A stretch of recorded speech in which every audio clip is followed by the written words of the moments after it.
Alors, Monsieur Cloutier, avant la pause, nous en étions sur votre travail de documentation des écarts que vous avez fait. Est-ce que vous vous souvenez, c'était quoi l'ampleur monétaire des écarts que vous avez identifiés ou que votre équipe a identifiés? Non, je m'en souviens pas. Vous n'avez pas de souvenir de quel ordre de grandeur même général? Malheureusement pas. Je dirais que ça devait être assez important. Non?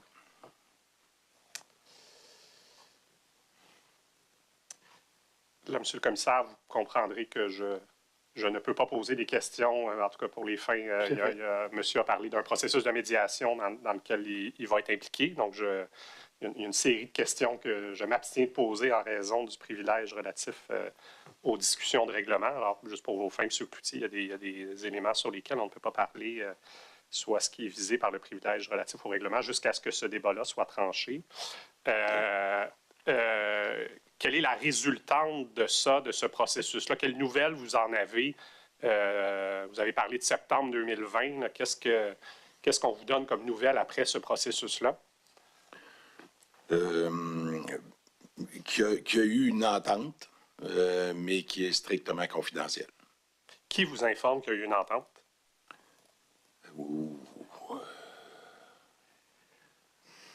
Selon moi, ça doit être M. Malenfant qui m'en a informé. On peut peut-être montrer au tableau l'entente Y26, qui est la pièce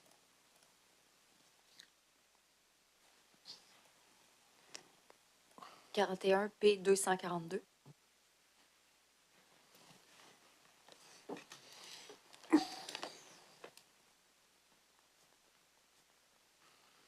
Donc, l'entente, on voit ici afficher une transaction. Est-ce que c'est à ça que vous faites référence quand on vous dit qu'il y a eu une entente? Oui, excusez. Oui, effectivement, une transaction. Et on vous dit à ce moment-là que ça vise quoi, cette entente-là ou cette transaction? Bien, comme je vous l'ai dit, moi, je ne suis pas au courant de ce qui s'est conclu. J'ai demandé à M. Malenfant, est-ce qu'il y a quelque chose que je dois prendre connaissance? Et il dit, écoute, c'est une entente strictement confidentielle. De ce que j'ai compris, il y avait très peu de gens qui étaient en possession de ce document-là.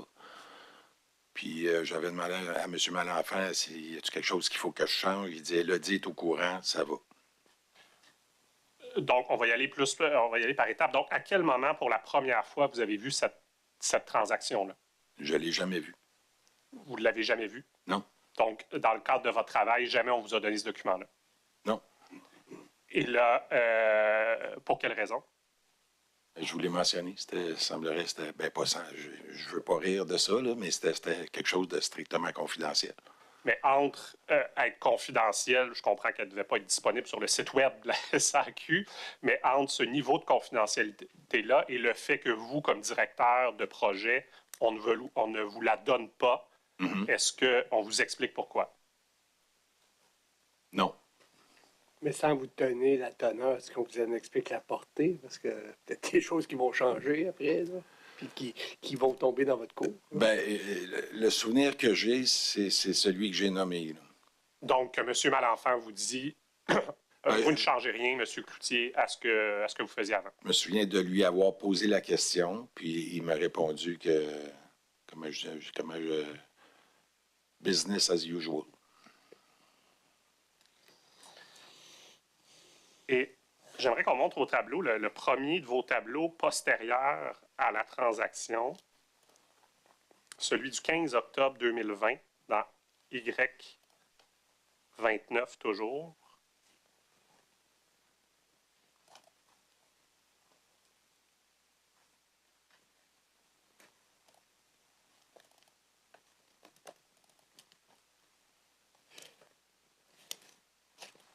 À la page 7. Juste me rappeler la date, l'étranger. Le 15 octobre 2020. Merci.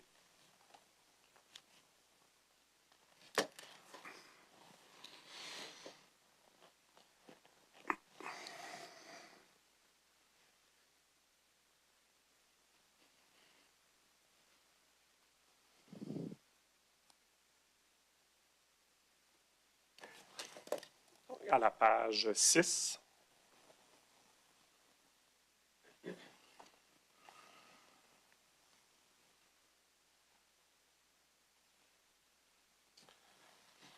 Donc, vous nous avez parlé tout à l'heure là, que la livraison 2, ça a toujours été chaotique ou chaotique et il y avait toujours eu des problèmes. Et là, on voit dans le tableau postérieur à la transaction qu'au niveau des délais, des coûts, tout est au vert. Est-ce que vous pouvez nous expliquer pourquoi les voyants passent au vert après la transaction? Bien, c'est un principe qui est assez commun là, en gestion de projet. C'est ce qu'on appelle, là, puis je m'excuserai le terme anglophone, là, mais c'est un nouveau baseline. Donc, suite à un événement de la sorte, dans le fond, on remet habituellement les compteurs à zéro. Puis, ce que j'aimerais faire comprendre à Monsieur le commissaire, c'est pourquoi on fait ça. C'est qu'une fois qu'il y a eu une transaction qui remet, en tout cas, je vais le dire dans mes mots, qui remet les compteurs à zéro, bien, ce qu'on veut suivre à partir de ce moment-là, c'est les résultats de la transaction. Le passé n'a plus vraiment de... Je ne dis pas dans le sens qu'il n'y a plus d'importance par rapport au coût que ça a généré, mais je pourrais très bien comprendre un chef de projet, puis c'est une pratique là, courante là, dans le PM Box, puis le PMI. Là. On remet les compteurs à zéro pour permettre au chef de projet de voir l'évolution de cette... Bien là, on parle d'une transaction, là, de cette transaction-là, de cette mise à zéro de ces compteurs-là. Là. Donc, à partir de ce moment-là, quand on dit dans la reddition de compte, s'il y a oui ou non des délais ou s'il y a oui ou non des coûts, c'est non pas par rapport au projet initial, mais par rapport au nouveau baseline, comme vous avez dit, qui a été établi en septembre 2020. C'est ce que je dirais, oui. Donc, ce tableau-là, on doit l'interpréter. Il y a des dépassements de coûts dans le projet, mais il n'y en a pas en fonction de ce qui a été déterminé en septembre 2020. Exact. Mais je me trompe peut-être. Je tiens à vous le réitérer, Monsieur le commissaire, là, au niveau des chiffres. Là, je comprends qu'on ne parle pas de chiffres, là, mais à mon avis, c'est ce qu'on a fait. On a sauté la parenthèse que je voulais faire sur le mode agile. Vous aviez tout à l'heure quelque chose à dire sur le mode agile. Est-ce que vous pourriez nous expliquer comment... Ben, peut-être on peut revenir à la diapositive là, du 26 novembre 2019. Juste un instant. Allez-y, monsieur le commissaire. Je voyais quand même qu'il restait des enjeux au niveau des ressources, autant de l'Alliance et de la SAC. On parlait d'un plan d'action en UA. Ben, en fait, comme je vous expliquais tantôt, je sais que la SAC a fait beaucoup de promotions. Là. Il y a des gestionnaires qui sont allés, écoutez, de mémoire, c'était dans des universités, là, ça a duré quasiment un mois et quelques. Là. Ça a donné certains résultats, mais peut-être pas à la hauteur attendue. Il faut comprendre que le marché, au niveau informatique, l'attrait, ça fera peut-être partie de certaines recommandations si vous m'en donnez le privilège, Monsieur le commissaire, mais l'attrait à la fonction publique est pas très, très forte, je dirais, actuellement. Là. Donc, le privé est très agressif, donne des salaires, bref, je ne veux pas dérailler, là, mais ça fait partie, je dirais, des éléments là, qui ont été difficiles là, pour le recrutement. Pour avoir des ressources internes. Pardon? Pour avoir des ressources internes. Oui. Bon. Donc, au 29 novembre 2019, à la page 36, on a une description du mode agile. Peut-être le temps qu'on affiche la diapositive, peut-être nous expliquer comment vous avez vécu le mode agile, vous, au sein de ce projet-là. Bien, comme je vous le disais au départ, malgré ce qui avait été inscrit dans l'appel d'offres, l'Alliance n'était pas très prête, je crois, non plus, à instaurer cet élément d'agilité-là. Et dès le départ, je me souviens, là, c'est mon équipe dans ma direction générale, dans ma direction générale qui a contribué à l'instauration de l'agilité. Et je vous dirais que c'est à peu près, si ma mémoire est bonne, là, il y a eu à un moment donné une grosse intervention de l'Alliance. Là. On s'est beaucoup basé sur une approche là, qui avait été faite chez PepsiCo. Et ça avait donné des résultats intéressants. Là. Ça avait vraiment, je dirais, permis de part et d'autre, du côté de l'Alliance et de la SAAC, là, de comprendre un peu plus c'était quoi le mode agile. Il y en avait eu du mode agile de fait à la SAAC, mais pas pour des projets de cette importance-là. Donc, c'était un concept, une méthodologie qui était utilisée. Bon, je ne dis pas ça faisait 10 ans qu'on l'utilisait, c'est pas vrai, mais il y avait eu des projets là, qui avaient très bien fonctionné, qui avaient donné des résultats. Qui avaient coupé des coûts là, de façon importante dans des projets de la SAAC, là, mais c'est sûr que ce n'était pas des projets de cette ampleur-là. Mais par rapport à l'arrivée de l'Alliance, comme je vous le dis, moi, il a fallu que j'injecte là, des ressources de ma direction générale pour provoquer, là, dans le fond, l'utilisation de l'agilité. Puis là, je peux vous dire d'ores et déjà que c'était comptabilisé, ça, par ma comptable en chef, là, il a dit. C'était des ressources de la SAC, là, ça fait qu'on enlevait les ressources du côté de l'Alliance là, qui étaient prévues là-dessus. Là. Puis, suite à PepsiCo, ben là, on a vu vraiment là, une façon de faire. Là. On venait de pogner un step là, qui était pas mal plus intéressant. Là. Excusez l'anglicisme, là, mais... Est-ce exact de dire qu'aussi du côté de la SAC, on pourrait dire qu'il manquait d'expertise quand même au début du projet au niveau du mode agile? Ben, moi, dans mon équipe, en tout cas, ça commençait. Là. Comme je vous dis, il y avait eu quelques projets qui avaient été faits, mais pas de cette ampleur-là. Est-ce que vous êtes capable de nous l'expliquer? Qu'est-ce que c'est le mode agile? Oh là là! Vous, comment vous l'avez perçu à ce moment-là? Ben, c'est un concept, en fait, qui vise à atteindre la vélocité. OK? Mais c'est un concept qui est complètement différent d'une méthodologie traditionnelle comme en waterfall. En waterfall, ta portée, elle est circonscrite, puis c'est juste sur ce volet-là que tu fais ta vérification d'état d'avancement, des coûts, etc. Le mode agile, c'est complètement un autre concept. C'est un concept où est-ce que tu peux soit reporter des éléments que tu es en train de faire, tirer sur des éléments que tu avais prévu faire à un prochain lot, puis de les ramener dans le lot dans lequel tu travailles. Fait que c'est...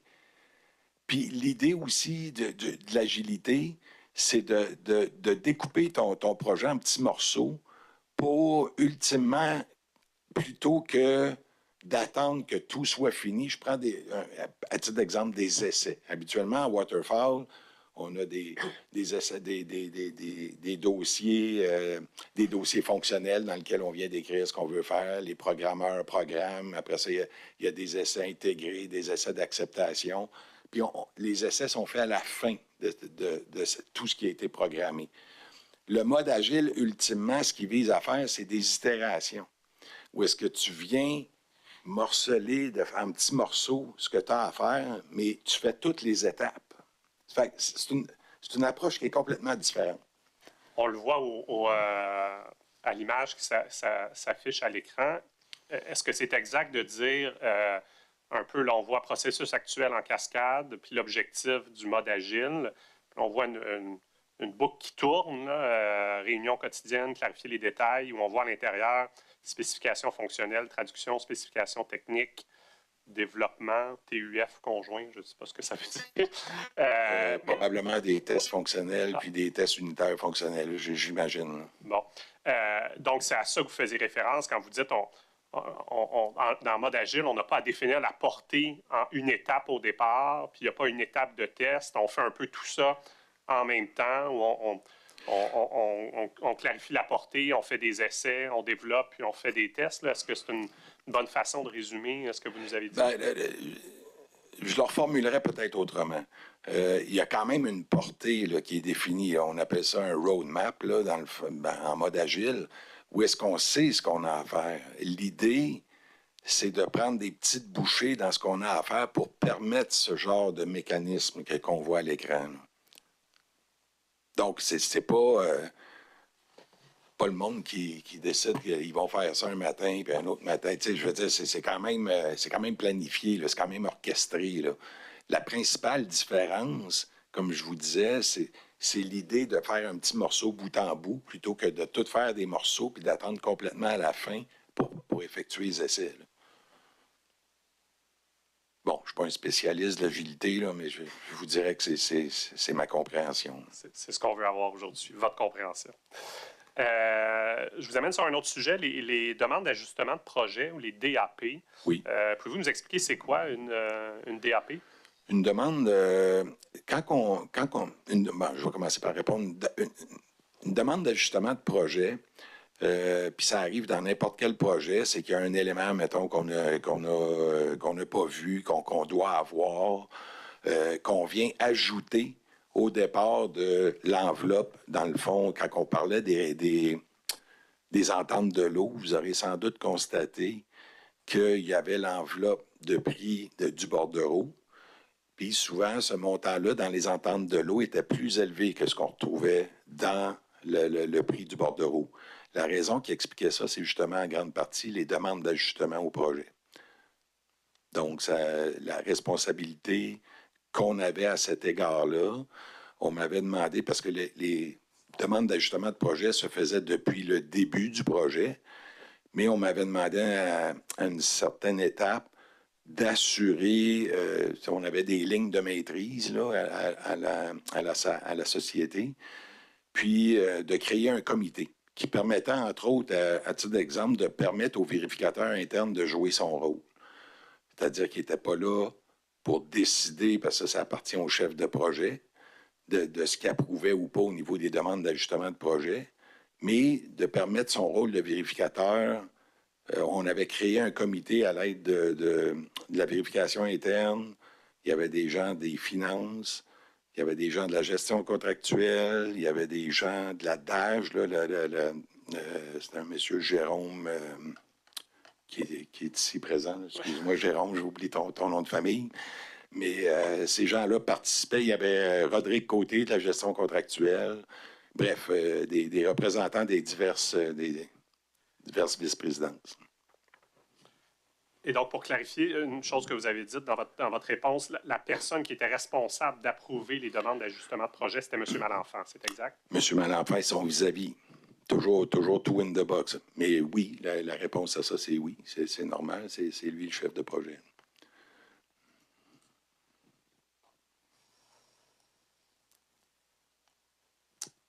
J'aimerais vous présenter le document Y19. Madame la greffière va me dire le numéro de la cote. C'est 41 P239. 41 P239.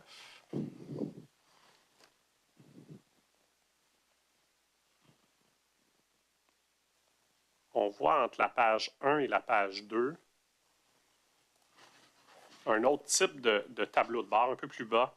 Je ne sais pas si on peut voir le chevauchement entre les pages. Non, pas vraiment. On peut peut-être le montrer aux témoins successivement. Donc, on voit le début du tableau ici et la fin du tableau ici. Est-ce que vous avez souvenir de ces tableaux-là de reddition de compte? Au niveau de la reddition de compte qui était externe à la société, j'étais souvent mis en copie conforme, là, puis il y avait une raison pour ça. Je pense que M. Malenfant était très bienveillant à mon égard. Mais c'était beaucoup M. Malenfant et Mme Annick Rouleau, là, que ces éléments-là se préparaient, que j'appelle de la reddition de compte externe là, à la société. Là. Je pense entre autres au SCT. Là. Mais j'étais pas... en fait, ma plus-value dans l'élaboration de ces documents-là était nulle. Là.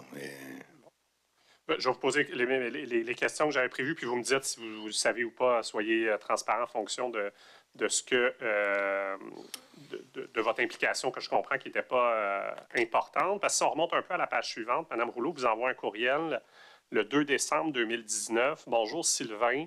Voici les propositions en marque d'ajout après discussion avec Maude. » Maude, on parle de... Vous savez? Maude, à cette époque-là... Alors, on voit Maude Daou plus bas. Maude Daou, oui. C'était une adjointe à M. Malenfant. D'accord. Quelques explications. Section mécanisme de gouvernance interne. Contexte, l'élément déclencheur qui a fait devancer la mise à jour du CAP. Le CAP, est-ce que vous vous souvenez à quoi ça faisait référence? La commission Administration publique, oui. Donc, l'élément déclencheur qui a fait devancer la mise à jour à la Commission d'administration publique est que le cabinet du ministre souhaite voir le rapport de la 3e revue, alors que les autorités de la SAC ne sont pas enclines à le partager. Comme la 4e revue d'EY n'a pas encore eu lieu, nous ne l'avons pas ajoutée. Est-ce que vous avez souvenir pourquoi on ne souhaite pas partager la 3e revue d'EY au cabinet du ministre? Non. Non. Est-ce que vous savez souvenir, premièrement, de quel ministre on parle ici quand on parle du cabinet du ministre? Non. Et si on va, dernier point, section suivi des indicateurs d'affaires, Mme Rouleau vous écrit: nous avons laissé les 3 indicateurs au vert dans l'attente des résultats du comité de réconciliation des écarts. Nous n'avons fait aucune mention des travaux de ce comité.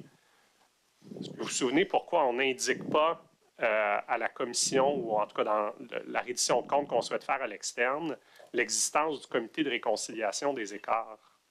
Malheureusement, je ne suis pas en mesure de vous répondre. Non, je ne sais pas. Vous n'avez pas. Et puis, si on va vers le bas, on a vu tout à l'heure qu'en novembre 2019, on a vu tout à l'heure une pastille dans une de vos présentations, comme quoi la gestion de l'entente, il y avait le début d'un litige. C'était une pastille rouge à ce moment-là, si je me souviens bien. Mm-hmm. Et là, si on descend à la page suivante, est-ce que vous savez qui prend la décision dans le premier indicateur de mettre une pastille verte quand on fait la reddition de compte à l'externe? On voit gestion du contrat, appréciation, on est au vert, commentaire, respect du contrat. Est-ce que vous savez pourquoi à l'interne, dans votre édition de compte, vous mettez une pastille rouge sur la gestion du contrat, mais qu'à l'externe, on voit une pastille verte quand on fait la reddition de compte au niveau gouvernemental? Je ne suis pas en mesure de vous répondre.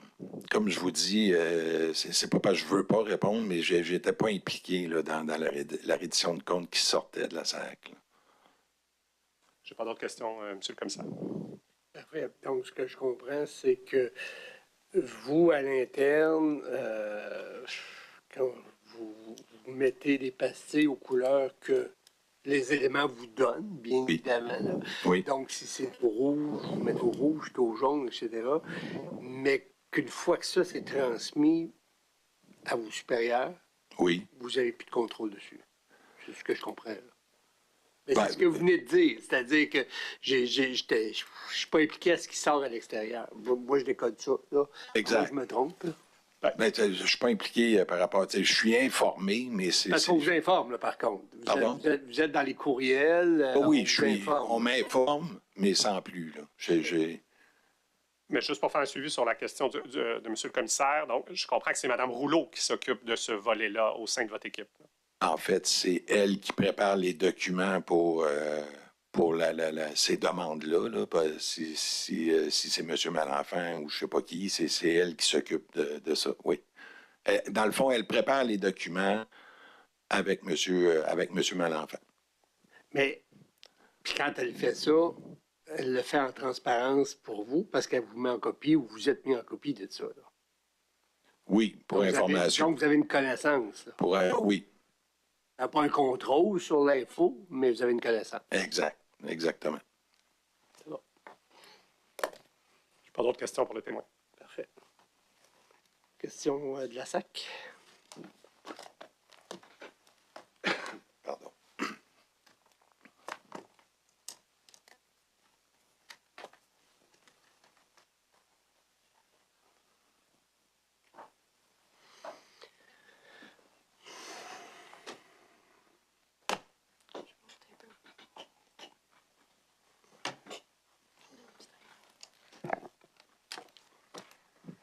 Bonjour, M. Cloutier. Bonjour.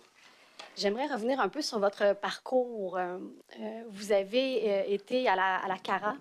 Oui. Je comprends que vous avez participé à un projet de virage informatique à la CARA. Est-ce que c'est exact? Projet RIVE? En fait, c'était un redressement d'une partie du projet RIVE pour lequel on m'a demandé, pour lequel on m'a offert le poste, dans le fond. Puis en quoi consistaient vos fonctions dans le cadre de ce projet? J'avais une double fonction. La première, en fait, j'étais l'interlocuteur, entre les utilisateurs et le volet TI. Il faut comprendre, là, en 30 secondes, le projet RISE avait provoqué totale confiance des utilisateurs envers les technologies de l'information. Le projet RISE, suite au projet RISE, moi, quand je suis arrivé, là, il y a 60% du personnel interne qui avait quitté.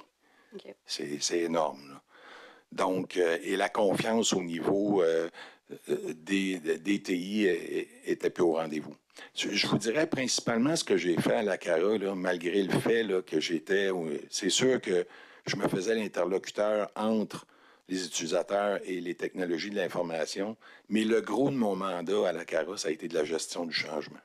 Je comprends. Vous avez parlé, dans le cadre du sujet de reddition de compte, que vous faisiez des analyses de risque de manière récurrente et que vous aviez un expert hors CASA qui venait vous épauler dans le cadre de cette analyse-là. Qui était cette personne? Son nom est Michel Bourassa. C'est une personne de la SAC, mais hors CASA? C'est une ressource externe. Okay. Qui avait été engagé dans le cadre d'un appel d'offres dans ma direction générale. Je comprends.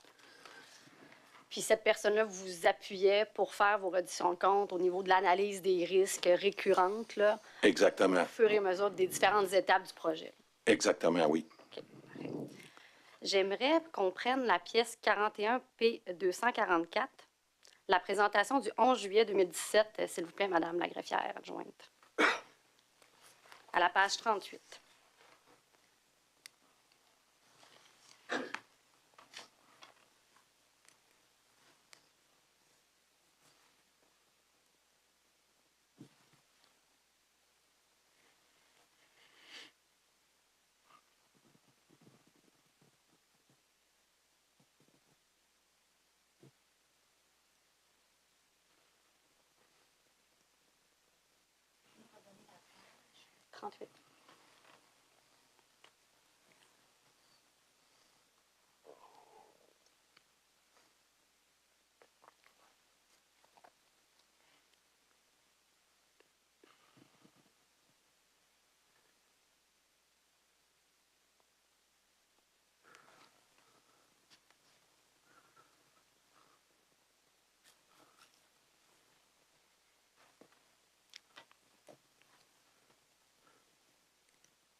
En fait, c'est pas la bonne note. C'est le 11 juillet 2017 que je souhaite avoir à l'écran.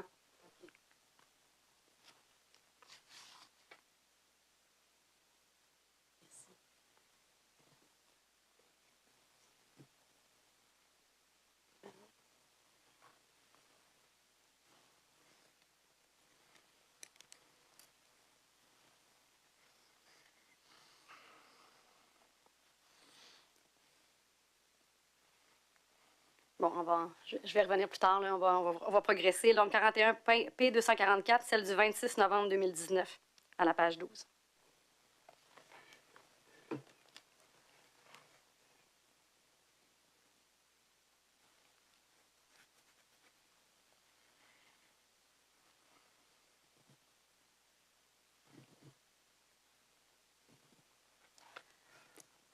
Donc, on voit à l'écran le suivi des indicateurs L2. Là, je vous situe, on est en novembre 2019. Là, Ressources Alliance. Je vous demanderai de lire la section Ressources Alliance, s'il vous plaît, M. Cloutier. Ce qui est en jaune à gauche, là. Exact. Donc, manque quelques jours clés, dont certaines ressources stratégiques, un leader adjoint au bureau de programme, un leader adjoint pour le chantier de gestion du changement, 2 leaders adjoints intégrateurs de solutions dans 2 tribus fonctionnelles, défis contractuels avec 2 ressources de l'Alliance, tribu expérience client, l'inventaire des autres ressources manquantes en fonction des profils sera effectué avec le roadmap, fin décembre. Parfait, merci. J'aimerais que vous expliquiez au commissaire, en fait, les enjeux là, des tribus fonctionnelles en regard de ce que devait apporter l'Alliance au niveau des ressources. Ce que vous avez quand même de constater sur le plancher. Pourriez-vous répéter la question? Je Est-ce suis que vous, désolé. dans le cadre de vos travaux, vous étiez vraiment plus sur le plancher, là, au niveau de la réalisation du projet CASA avec le bureau de projet? Quel était l'impact, en fait, là, de ces manques de ressources au niveau de l'Alliance, concrètement? Bien, avec le fonctionnement de principe de two in the box, bien, c'est sûr que si je me mets à la place des leaders, à titre d'exemple, bien là, ils sont seuls à prendre les décisions, mais Je comprends. Mais le terme tribu fonctionnel, est-ce que vous savez de quoi ça relève? ben, c'est le mode agilité, là. Une tribu regroupait des escouades puis des chapitres, là, mais Je comprends. On posera les questions à quelqu'un qui a une connaissance peut-être plus fine à ce niveau-là. merci. Au niveau des ententes de l'eau, vous avez abordé cette question-là tout à l'heure. Est-ce que vous pouvez expliquer concrètement en quoi ça consistait? Parce qu'il y avait différents lots qui devaient être livrés, puis il y avait des ententes de l'eau à la fin, d'après ce que je comprends, qui faisaient l'objet d'une conciliation. Est-ce que c'est exact? Comment ça fonctionnait? Ben, l'entente de l'eau, normalement, était au début. OK. Bon, elle n'a pas toujours été produit au début, là. Ça, c'est un autre problème qu'on a eu, mais bref. Dans l'entente de l'eau, ce qu'on retrouvait, c'était, dans le fond, la portée qu'on s'apprêtait à réaliser. Dans cette entente de l'eau, donc, il y avait la portée, normalement les biens livrables, les objectifs à atteindre, il y avait les coûts qu'on prévoyait, la notion une notion. C'est une espèce, je résumerais ça comme une espèce de contrat sur une entente, un contrat mutuel entre la société et l'Alliance pour le lot qu'on était en train de réaliser. Et à la fin d'un lot, là, on réconciliait. Dans le fond, ce qu'on faisait, c'est qu'on demandait aux équipes sur le plancher. Vous avez entendu parler des bâtons rouges, les bâtons bleus. Donc, ces gens-là venaient confirmer avec une signature là, sur un formulaire qu'on avait ou non atteint les objectifs. Puis si on n'avait pas tout atteint les objectifs, ben là, Élodie prenait les éléments qui étaient prévus dans le projet. Je ne sais pas comment qu'elle calculait, là, mais elle venait enlever les montants de ces éléments-là, dans le fond, qui n'étaient pas complétés pour les reporter dans un autre lot. Je comprends. C'est un peu l'idée là, de l'entente de l'eau. C'est pas une entente qui est contractuelle, cependant, mais ça se voulait un peu, l'idée, c'était un peu de s'entendre sur ce qu'on avait à faire, la portée de ce qu'on voulait faire, les biens livrables qu'on voulait livrer, puis le budget que ça allait coûter, puis à l'intérieur de quel time frame. Là. Okay, puis c'est toujours en collaboration avec l'Alliance, la SAC, là. Tout le temps, oui, toujours. Et d'ailleurs, les ententes de l'eau étaient signées par M. Malenfant et son vis-à-vis. Qui était le vis-à-vis de M. Malenfant? Vous l'avez dit quelques fois. Ça l'a changé. Il y a eu deux vis-à-vis M. Malenfant. Au début du projet, il y a eu un M. Nabil Aboutanos, je crois que son nom était là. Je ne veux pas le débaptiser, mais je pense que c'était son nom. Et il a quitté M. Aboutanos, je crois que c'était en 2019, et là est arrivé M. Michel Dumas. Parfait. Est-ce que vous vous souvenez dans quel contexte il a quitté, M. Aboutanos, excusez-moi? Est-ce que ça a votre connaissance personnelle? Pas vraiment. Je comprends qu'à partir de 2019, le vis-à-vis de M. Malenfant, c'est M. Michel Dumas. Oui, si ma mémoire est bonne, c'est 2019, oui. Puis bon, il y a vous disiez tout à l'heure, il y a des réconciliations qui se font à la fin de chaque lot. Oui. Quel lien faites-vous entre la réconciliation des lots et l'application de la clause de partage de risque dont vous avez mentionné tout à l'heure? Mais c'est un lien direct. Vous élaborez. Ben, en fait, à partir du moment où est-ce qu'on dépasse le coût sur lequel on s'est entendu, ben, il y a une application du partage de risque. C'était ça l'objectif là, à l'intérieur du contrat qu'on avait indiqué.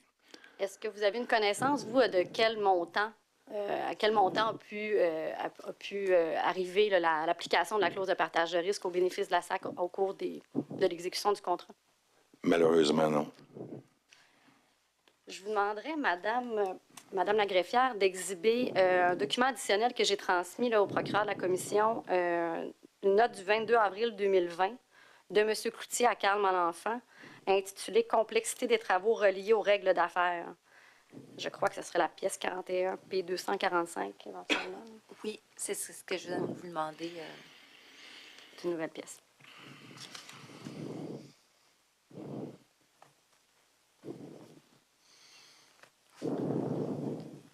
Donc, pour ne pas vous... pour faciliter votre travail, là, on peut juste aller voir à la fin du document là, pour voir votre nom. Là. Il n'y a pas de signature, là, c'est voulu. Non, il y a les annexes. Remontez, s'il vous plaît, Madame la greffière adjointe. Allez à la page 3. Donc, on voit, là, c'est vous. Là. Il n'y a pas de signature. C'est pas pour fin de protéger votre signature à vous. Oui. On peut remonter, Madame la greffière adjointe, en haut, à l'entête. Donc, on voit... Est-ce que vous reconnaissez la note du 22 avril 2020?